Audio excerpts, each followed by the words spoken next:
Enfin, le troisième point, Stéphanie, Oui. c'était les lois peuvent-elles évoluer? C'est-à-dire qu'on se doute bien que la nature est stable, elle se ressemble à elle-même, mais comme les lois sont créées par la société humaine et qu'elles sont diverses. Oui, c'est surtout ça qui nous intéresse en fait. Donc comment ça se passe en fait? Peut-il vraiment y avoir une évolution des lois ou faut-il s'en tenir à ce que la sagesse pluriséculaire de nos aïeux nous a légué? Et ben en fait, pourquoi je parle de cette formulation-là? Parce que le premier auteur que je vais convoquer, là cette fois-ci je vais en convoquer trois quand même, on va faire un peu de variété, c'est Edmund Burke, qui est un philosophe anglais. Alors ses dates c'est 1729-1797, autrement dit intégralement le XVIIIe siècle. Et c'est quelqu'un qui a connu la Révolution française et qui s'oppose très violemment à l'esprit des Lumières et à la Révolution française, parce qu'en fait pour lui c'est un grand chamboulement législatif. Pour lui, les révolutionnaires français se sont piqués d'inventer une nouvelle société, une société idéale, mais n'empêche que c'est une nouvelle société, et pour lui c'est absurde. Et il donne des raisons à cela, et on va comprendre pourquoi je l'ai choisi en cours de route. Donc il commence par dire, enfin dans un texte qui s'appelle « Réflexion sur la Révolution en France », il dit notamment, nous, c'est nous les Anglais, hein, les Anglais qui sommes tellement supérieurs aux Français dans cette occurrence. Où j'en étais moi? Nous savons que nous n'avons pas fait de découverte, et nous croyons qu'il n'y a pas de découverte à faire en moralité, ni beaucoup dans les grands principes de gouvernement, ni dans les idées sur la liberté. Et en fait, ce qu'il veut dire par là, c'est que l'ordre social, il est hérité et on ne va pas le changer. Et eux, les Anglais, ils sont sages parce qu'ils ont compris ça. Ils ont compris qu'il n'y avait pas de découverte notamment à faire en termes de moralité. Première raison pour laquelle je me suis servi de ce texte, c'est qu'en effet, la loi qui nous intéresse, c'est une loi qui encadre une pratique morale, et qui donc la reconnaît, consacre une nouvelle forme de moralité, en fait, lui donne plus de... Et c'est pour ça, à mon avis, qu'elle est attendue avec beaucoup d'impatience par une certaine partie de la population qui n'a peut-être pas envie de se marier, mais qui voudrait au moins en avoir le droit. Et donc, pour lui, en fait, la moralité, ça ne change pas. Donc, en fait, il n'y a pas de raison, il ne faut pas changer la moralité. Je semble donner des arguments aux gens qui sont contre moi. Je tiens à dire que j'en suis consciente. Maintenant, pourquoi notre brave ami Burke dit-il cela? D'une part, il donne à cela deux raisons qui en fait s'engendrent l'une l'autre. La première, c'est il dit que les Anglais sont des hommes de la nature, qui sont restés, comme il le dit, en Angleterre. Nous n'avons pas encore été dépouillés de nos entrailles naturelles. Nous sentons encore au-dedans de nous, nous chérissons et nous cultivons ces sentiments innés qui sont les gardiens fidèles, les surveillants actifs de nos devoirs et les vrais soutiens de toute morale noble et virile. Les femmes, on se demande où elles sont, mais bon, peu importe. Il est quand même en train de nous dire que le fait d'obéir à la tradition, c'est rester naturel. Alors déjà, là, il y a la contradiction qu'on a vue dans la première vidéo, à savoir que la tradition, c'est culturel, donc on voit pas très bien, ou alors la tradition est tellement ancienne qu'elle remonte à quand on était des primates, hein, enfin, difficile de comprendre. Mais ce qui est intéressant surtout de savoir, c'est que pour ceux qui seraient tentés de se réclamer d'une telle argumentation, il faut voir ce qu'il dit ensuite, quand même, il dit en fait, après il expose ce qu'il pense des Français. Nous n'avons pas encore été vidés et recousus, ça c'est non, pour être remplis comme des oiseaux d'un musée, avec de la paille, avec des chiffons et avec de méchantes et sales hachures de papier sur les droits de l'homme. Donc en fait, ce que pense Burke, c'est que les droits de l'homme, ce n'est que du papier, et que les gens qui y croient sont des êtres empaillés, dans le sens où justement ils ne sont plus naturels.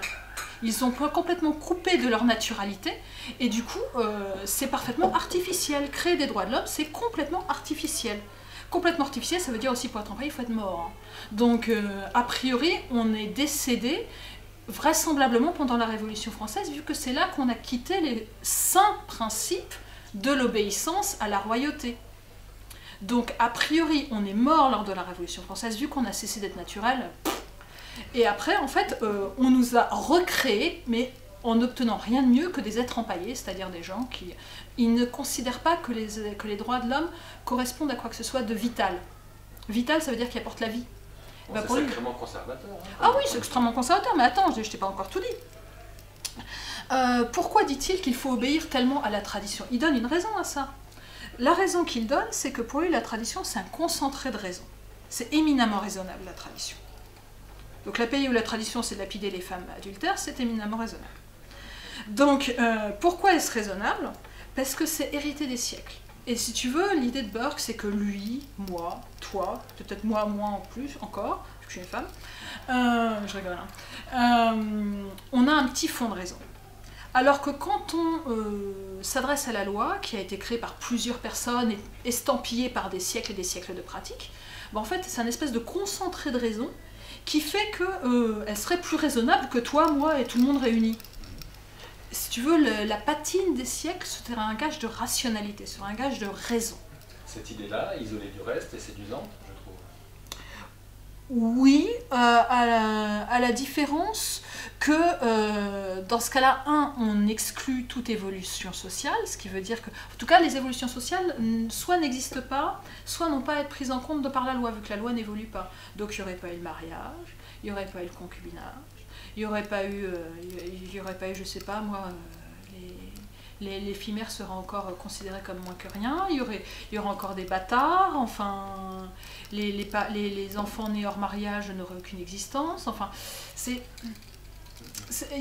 quelque part, oui, pourquoi pas, c'est séduisant, sauf que les sociétés de fait évoluent.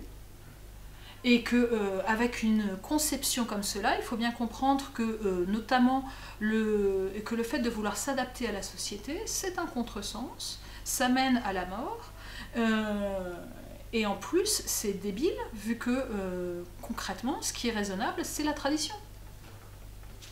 Mais bon, je vais passer Et donc à ce l'autre. conservateur-là, est-ce qu'il est antinomique ou il a presque les mêmes idées que Pascal? Parce que Pascal est connu aussi pour être un peu conservateur. C'est très différent, c'est très très différent. Justement, Pascal, c'est le deuxième auteur dont je veux parler, Blaise Pascal, dans Les Pensées, qui a écrit un texte qui est extrêmement négatif pour le coup, parce que Burke, il a un truc à défendre, hein. Il veut nous vendre un truc, c'est la réaction, le retour à l'ancien régime, enfin, allons-y, quoi. Pascal, non.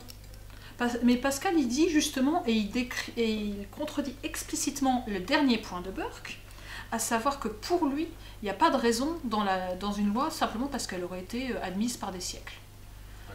Pour Pascal, il y a une raison très simple, c'est que nous n'avons pas accès à l'entendement divin. N'ayant pas à l'entendement divin, on ne peut pas être vraiment raisonnable. Et donc, il le dit dans ce texte, l'un dit que l'essence de la justice, c'est-à-dire ce qui est juste en soi, est l'autorité du législateur. C'est grosso modo, c'est parce que j'ai dit qu'il faut obéir. 2 dit que c'est la commodité du souverain. Ça fait penser plutôt à Machiavel.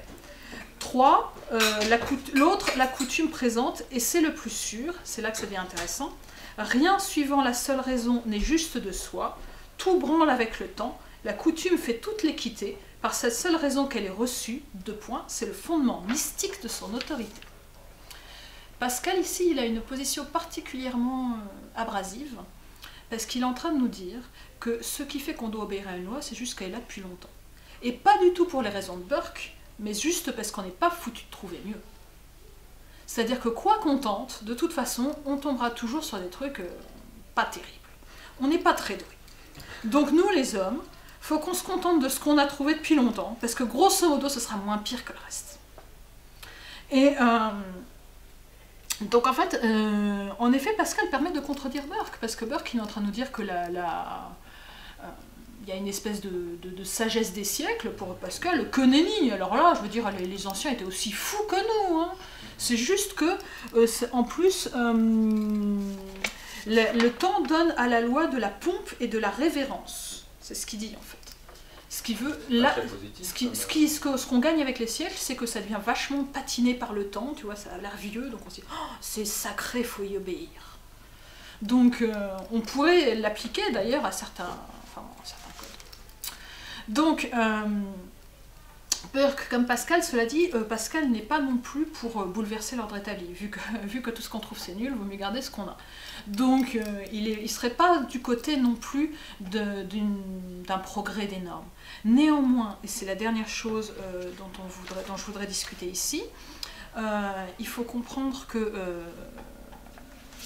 je vais réutiliser encore Claude Lévi-Strauss, mais cette fois-ci chapitre 9 et peut-être 10.